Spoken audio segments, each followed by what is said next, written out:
So we want to find the cosine of the arc cotangent of 10/3, and we can do this and find an answer in exact form by drawing a triangle. And since this is positive, I'm going to put it in quadrant 1, a triangle, and this is going to be theta, and this is theta right here because arc cotangent is an angle.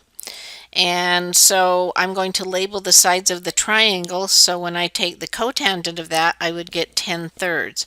Well, in a triangle, I know tangent is opposite over adjacent, so this one is going to be adjacent over opposite. So I'm going to label the adjacent side 10 and the opposite side 3.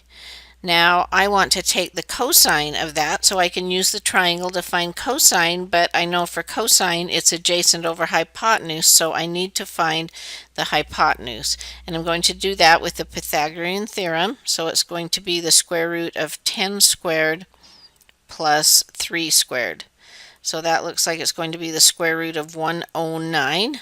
So that's going to go right here for the hypotenuse. So the cosine of this angle is going to be adjacent, which is 10, over hypotenuse, which is square root of 109.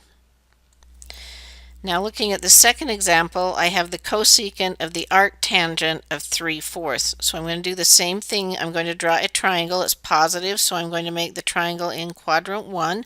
This is theta. I'm going to label it so that the tangent is 3/4 and tangent is opposite over adjacent. So 3 is opposite, adjacent is 4. Hypotenuse is 5. I recognized it as the commonly used 3, 4, 5 right triangle, but you could do a Pythagorean theorem to find that if you didn't recognize that. And so this is my theta, so now I need cosecant theta.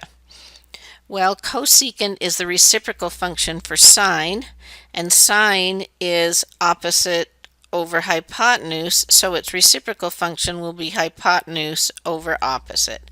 So I'm going to take the hypotenuse, which is 5, over the opposite side, which is 3, and there's my answer.